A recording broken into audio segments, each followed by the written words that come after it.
찬양하겠습니다. 285장.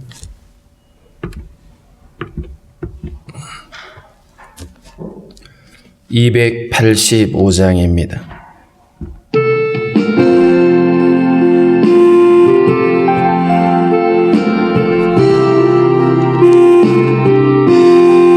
주의 말씀 받은 그날 참 기쁘고 복되도다.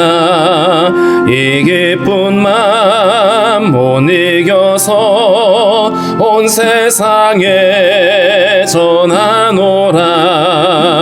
기쁜 날 주 나의 죄 다 씻은 날 늘 깨어서 기도하고 늘 기쁘게 살아가리. 기쁜 날 주 나의 죄 다 씻은 날 이 좋은 날 내 천한 몸 새 사람이 되었으니 이 몸과 맘 다 바쳐서 영광의 주를 섬기리. 기쁜 날 주 나의 죄 다 씻은 날 늘 깨어서 기도하고 늘 기쁘게 살아가리. 기쁜 날 주 나의 죄 다 씻은 날 새 사람 된 그날부터 평안한 맘 늘 있어서 이 복된 말 전하느니 나의 본분 삼았도다. 기쁜 날 주 나의 죄 다 씻은 날 늘 깨어서 기도하고 늘 기쁘게 살아가리. 기쁜 날 주 나의 죄 다 씻은 날.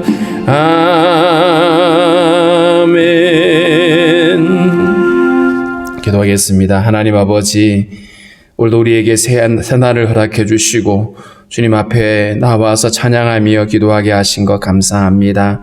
허물과 죄로 죽었던 우리를 구원하시려고 아들을 십자가에 내어주신 그 주님의 완전하신 은혜와 사랑을 우리가 다시 한번 헤아리며 이제는 더 이상 우리가 죄의 생명으로 사는 자가 아니라 주님 주신 새 생명으로 사는 자임을 기억하고 날마다 주의 말씀에 붙들려 살아갈 수 있는 저희들이 되게 하여 주옵소서. 오늘도 하나님 우리의 모든 간구와 기도를 들으시되 주의 선하심으로 응답하여 주시고 하나님 아버지 우리의 모든 연약함들을 고치시며 부족함들을 채우시는 은혜가 있게 하시기를 원합니다. 특별히 성도들의 가정과 기업 가운데 막힌 것들이 아버지 뚫어지게 하시고 아버지 하나님 때를 따라 도우신 은혜로 말미암아 형통케 하여 주시기를 원하고 기도합니다. 하나님 아버지 원하옵는 것은 이 시간도 하나님 저희들에게 주신 말씀들을 우리가 잘 이해할 수 있게 도와주시고 이 아버지 하나님 환난의 때에 우리가 어떻게 살아야 할지를 다시 한번 마음에 다짐할 수 있는 시간 되게 하여 주옵소서. 오늘도 성도들의 모든 삶 가운데 함께하여 주시고 나라의 분받은 우리 형제들도 지키시며 인도하여 주옵소서. 예수님의 이름으로 기도하옵나이다. 아멘. 185장 찬양하겠습니다. 185장입니다.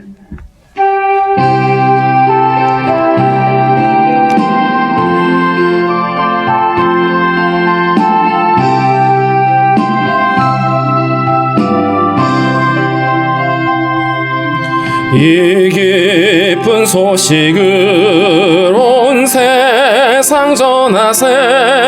큰 환난 고통을 당하는 자에게 주 믿는 성도들 다 전할 소식은 성령이 오셨네.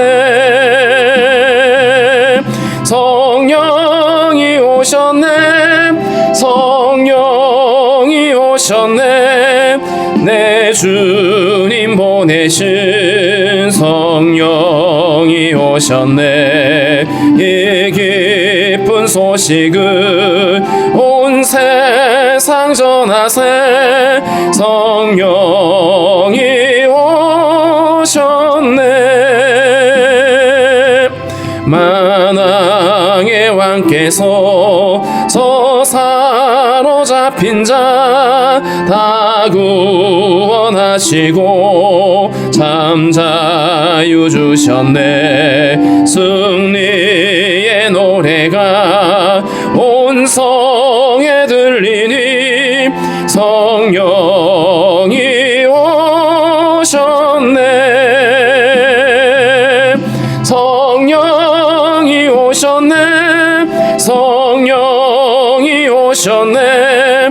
내 주님 보내신 성령이 오셨네. 이 기쁜 소식을 온 세상 전하세. 성령이 오셨네. 한없는 사랑과 그 크신 은혜를 늘 의심하면서 안 믿는 자에게 내 작은 입으로 보증하나리니 성령이 오셨네. 성령이 오셨네. 성령이 오셨네. 내 주님 보내신 성령이 오셨네. 이 기쁜 소식을 온 세상 전하세. 성령이 오셨네.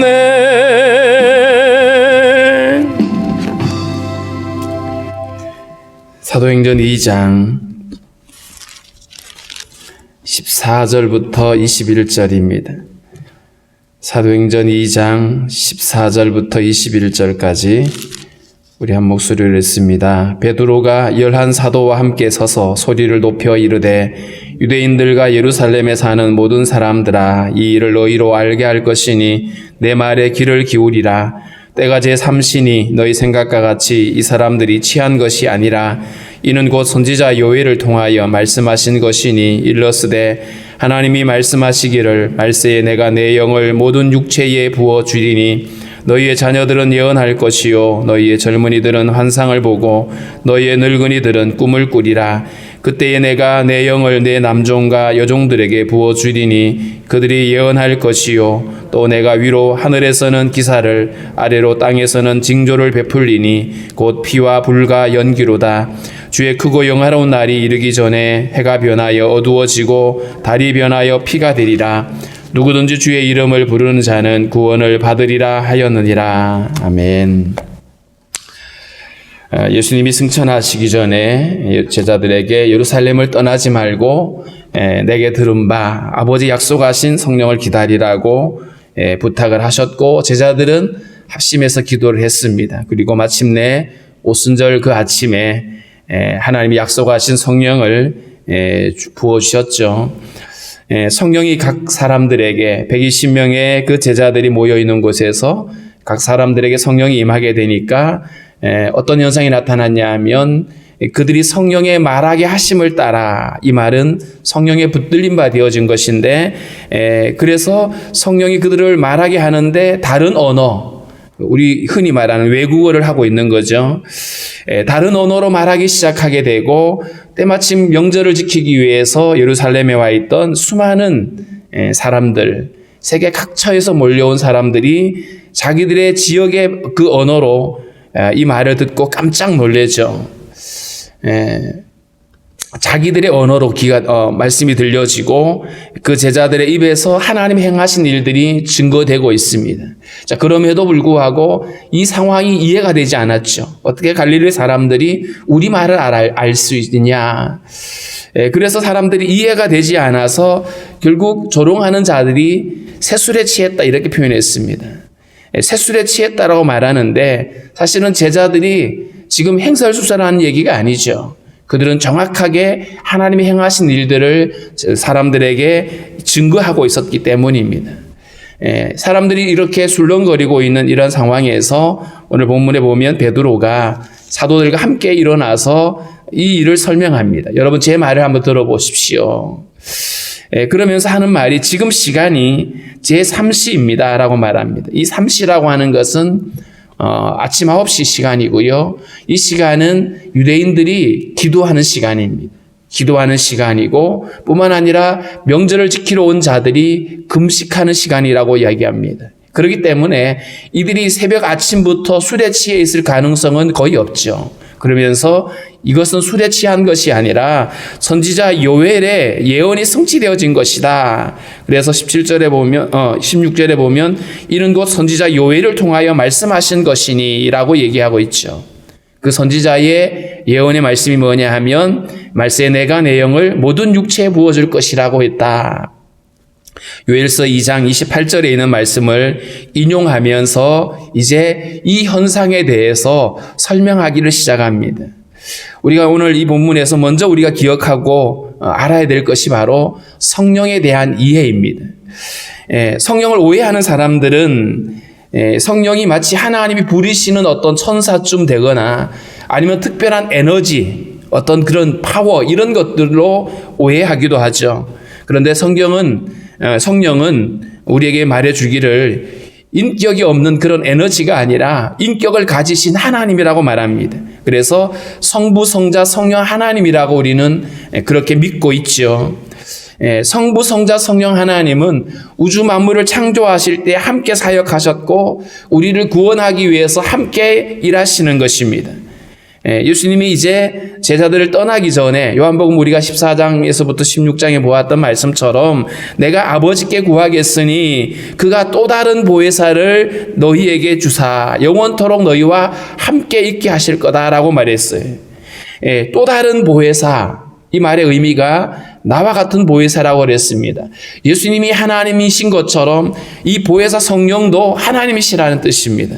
그 하나님이 우리에게 오신다. 특별히 너희와 함께 영원히 있게 할 것이라고 말했는데 결국 하나님이 우리와 영원히 함께하는 이게 사실은 복음의 완성이죠. 임마누엘이라고 말할 수 있습니다. 예수님이 이 땅에 오신 것도 임마누엘이었지만 우리 안에 실제적인 임마누엘이 완성되어지고 이 영원한 임마누엘이 가능해지는 것이 바로 성령이 우리에게 오심으로 이루어지는 겁니다. 그런데 여기서 우리가 반드시 기억할 것이 그겁니다. 우리는 죄의 생명을 가지고 태어났는데 죄의 생명을 가진 우리들은 하나님과 함께 할 수 없는 존재였습니다. 아담이 에덴 동산에서 쫓겨난 것처럼 죄의 생명을 가진 자가 하나님과 함께 할 수 없어요. 로마서 3장 20절에도 분명하게 말하고 있죠. 그런데 어떻게 성령이신 하나님이 우리 가운데 오실 수 있느냐? 그렇기 때문에 이 성령이 오신 기점을 우리가 기억해야 되는 겁니다. 예수님이 십자가 지시고 부활하신 이후에 승천하신 다음에 성령이 오신 거잖아요. 그래서 예수님이 제자들에게 이런 말씀을 하신 적이 있어요. 내가 떠나가지 않으면 보혜사가 너희에게로 오시지 않을 것이요. 내가 가면 그를 너희에게로 보내릴 것이다. 예수님이 떠나야 성령이 오신다는 말. 이 말은 성부와 성령이 같이 있으면 안 된다는 얘기가 아니고 성자께서 이 땅에 오셔가지고 우리의 죄의 문제를 해결하기 위해서 오셨잖아요.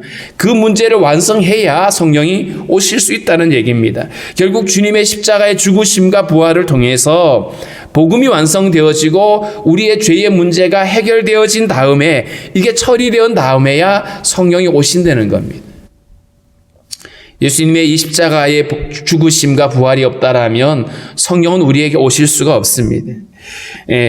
오늘 17절에 나와 있는 말세에 내가 내 영을 모든 육체에게 부어주리니 요엘서의 말씀을 인용하는데 요엘서 2장 28절에 보면 말세라는 단어가 아니라 그 후에라는 단어로 시작이 됩니다. 그 후에. 그 후가 어떤 적을까요? 어떤 사건을 기점으로 하여 그 후에 이런 일이 있을 거라고 말하고 있거든요. 그러니까 말세라고 하는 이 단어를 굳이 넣은 이유는 뭐냐 하면 예수님이 승천하시고 이제 재림하실 때까지의 기간을 말세라고 그랬잖아요. 예수님이 가시면서 내가 다시 오리라라고 말했는데 언제 와도 이상할 게 없어요. 주님이 가시고 다시 오시는 그 재림의 기간, 이 기간은 우리 인류에게 주어진 구원의 시간입니다. 복음이 완성되어졌고 그 복음을 듣고 그것을 믿음으로 받아들이는 사람들에게 구원의 역사가 일어나는데 주님 다시 오시기 이전이어야 되죠. 재림의 이전에 그 일이 이루어져야 됩니다. 주님 오시고 난 다음에 혹은 우리가 각 개인이 죽은 다음에는 이런 기회가 주어지지 않습니다. 우리가 예수 믿고 구원받을 수 있는 기회의 시간, 이게 바로 말세라고 말할 수 있는데 복음이 선포되어지고 그 복음을 가진 자들에게 성령을 주시는데 우리가 주목할 것은 내 영을 모든 육체에게 주겠다라고 말한 겁니다. 모든 육체에게 주겠다. 성령이 우리 모두에게 임한다. 결국 예수를 믿는 모든 사람들에게 예수 그리스도의 그 십자가의 복음을 듣고 회개하고 구원받는 사람들, 이들 모두에게 성령을 주신다라고 하는 것은 결국 복음의 완성이 성령의 임재로 완성되어지는 겁니다. 그저 내가 믿고 아는 것으로 구원이 아니라 성령이 우리에게 오심으로 이 구원이 완성이 되어지는 것인데 우리가 그러면 하나님께서 성령을 보내시는 목적에 대해서 우리가 알고 있어야 됩니다. 많은 사람들이 성령 충만하기를 원하죠. 성령을 보내달라고 기도하기도 합니다. 그런데 성령을 보내주시는 하나님의 목적과 성령을 우리가 구하고 있는 우리의 목적이 다를 수가 있어요. 우리는 방언도 하고 싶고 어떤 신유의 은사도 갖고 싶고 어떤 신비한 체험도 갖고 싶어 하는데 그런데 그러한 것들이 우리에게 성령을 보내주시는 하나님의 목적이라고 할 수는 없는 거예요. 일부분일 수 있죠. 그런데 우리에게 성령을 보내시는 하나님의 목적이 뭐냐 하면 두 가지로 말할 수 있어요. 하나는 우리를 거듭나게 하기 위함이고 하나는 하나님 나라의 확장을 위함입니다. 에스겔 36장에 보면 26절부터 이렇게 되어 있습니다. 또 새 영을 너희 속에 두고 새 마음을 너희에게 주되 너희 육신에게서 굳은 마음을 제거하고 부드러운 마음을 줄 것이며 또 내 영을 너희 속에 두어 내 율례를 행하게 하리니 라고 말합니다. 새 영을 너희 속에 두고 새 마음을 너희에게 두겠다. 이 새 영은 죄의 영이 아니고 불의 영이 아니고 악한 영이 아닙니다.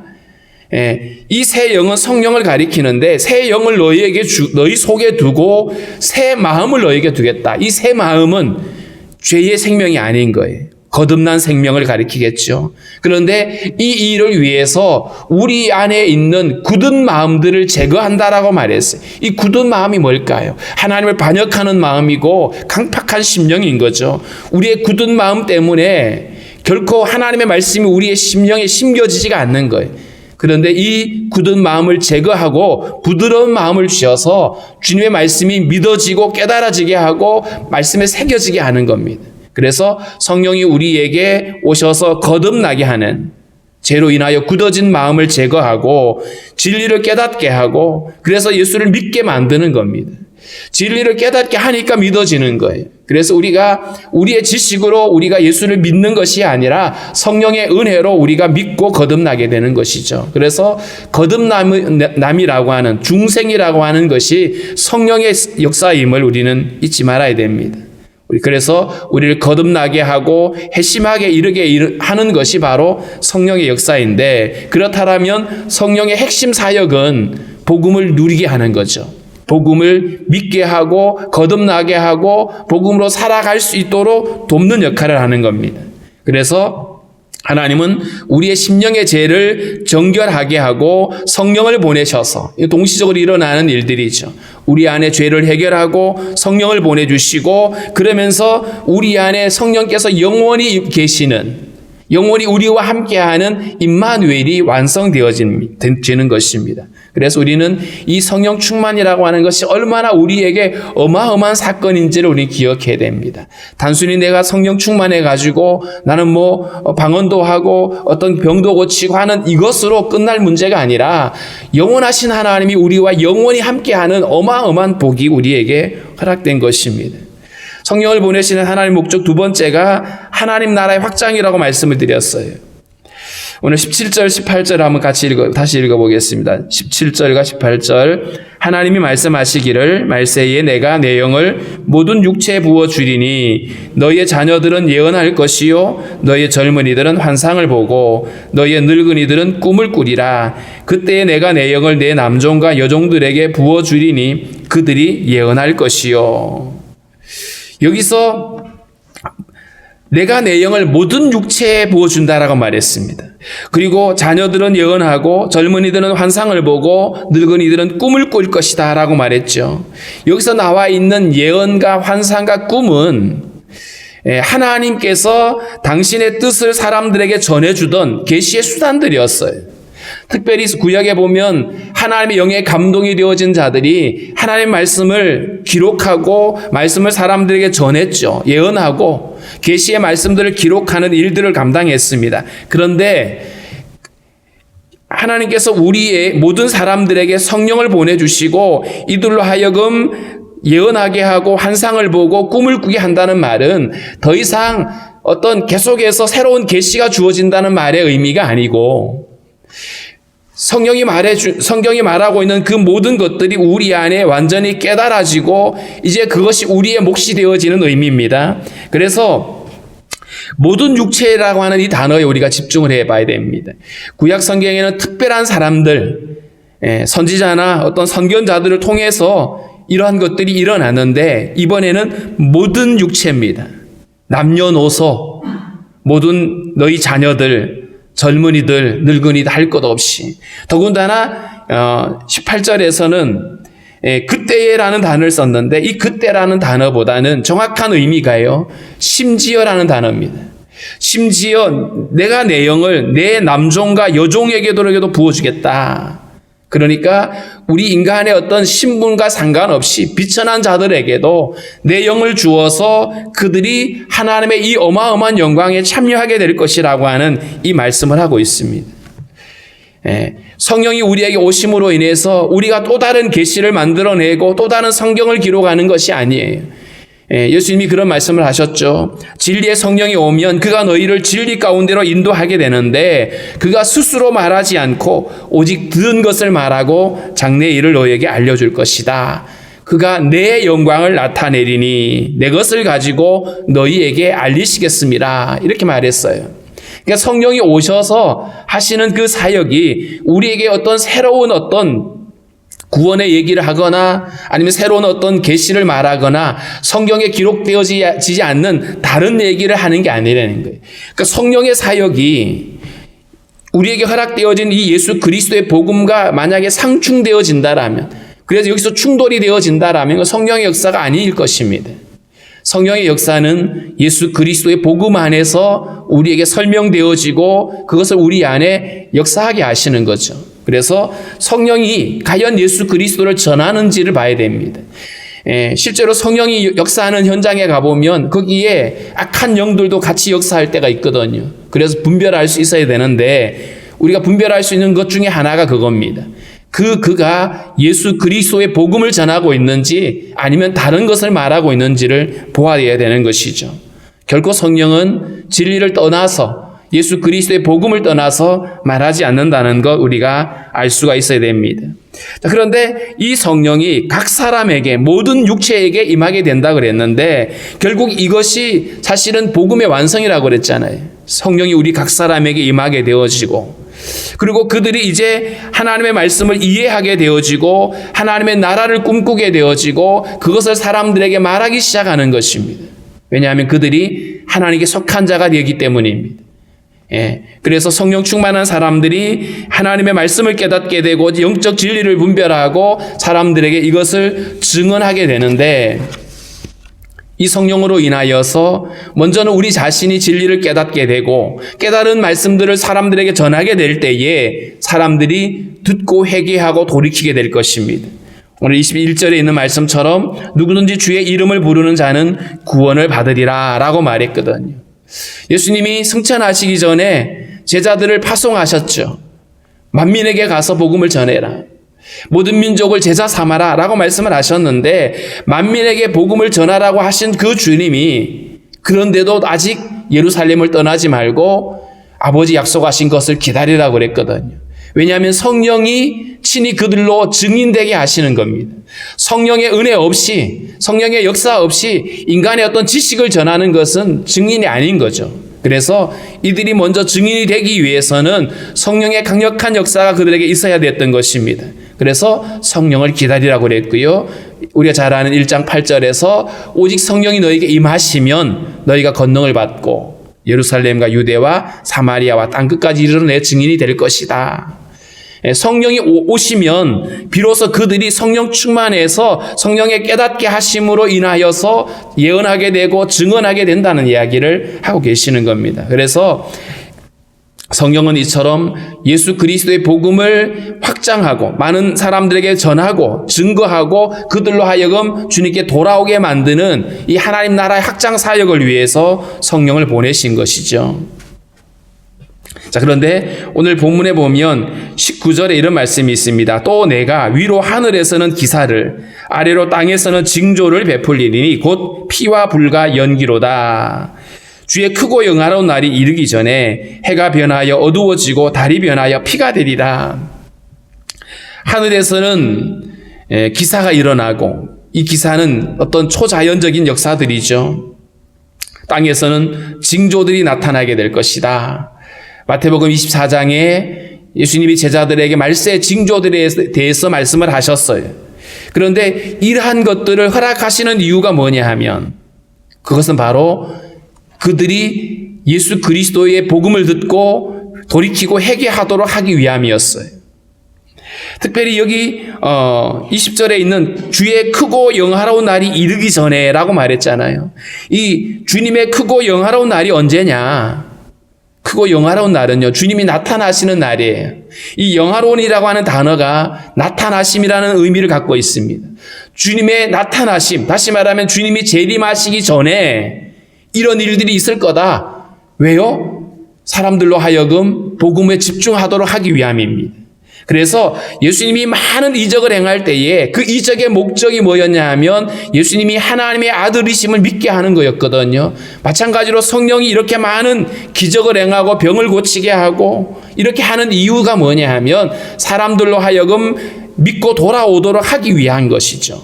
그래서 언제 이 성령의 역사가 강력하게 일어날 수 있냐 하면 복음이 증거되어지는 현장. 그래서 지금도 선교사님들이 간증하고 있는 것들이 그런 것들입니다. 복음을 전하는 현장에 성령의 강력한 역사들을 경험하게 된다. 사람들이 주께 돌아오도록 하시는 하나님의 은혜입니다. 그래서 우리가 성령을 구하게 될 때에 그것을 허락하신 하나님의 목적이 무엇인지를 분명히 알게 되면 더 이상 그 성령을 나의 욕심이나 나의 어떤 명예를 위해서 구하지 않게 되겠죠. 우리를 거듭나게 하고 우리를 복음의 증인되게 하고 사람들로 하여금 믿게 하기 위해서 성령의 역사들을 일으키시는 하나님을 우리가 주목할 수가 있어야 됩니다. 그럼에도 우리가 성령 충만을 구해야 되겠죠. 왜냐하면 성령을 구해야 우리는 성령의 붙들림 받아 살아갈 수 있습니다. 성령을 통해서 우리가 거듭나고 성령을 따라 살아가게 됨으로 인해서 우리는 날마다 성령의 인도하심 따라 성령의 붙들림을 따라 살 수가 있거든요. 누가복음에 보면 그런 말씀을 했어요. 기도하라고 하시면서 구하라 찾으라 두드리라 그러면서 하신 말씀이 너희가 악할지라도 좋은 것을 자식에게 줄 줄 알거든 하늘에 계시는 너희 아버지께서 구하는 자에게 성령을 주시지 않겠느냐 이렇게 말했어요. 구하는 자에게 성령을 주시지 않겠느냐. 그래서 우리가 성령을 구하는 것이 필요해요. 왜냐하면 그 성령에 붙들림 바 되고 성령의 말하게 하심을 따라 살아가고 그렇게 하기 위해서이죠. 그래서 우리는 성령 안에서 우리의 굳은 마음을 제거해 달라라고 우리에게 날마다 새 마음을 주시고 주의 말씀이 날마다 우리 마음속에 새겨질 수 있게 달라라고 기도할 수 있어야 됩니다. 성령을 구하는 이유가 바로 우리가 성령을 따라 살아가기 위함인 겁니다. 갈라디아서에서는 성령을 좇아 행하라고 말했어요. 성령을 따라 행하게 될 때에 우리 육신의 욕심을 따르지 않게 된다라고 말씀을 하고 있습니다.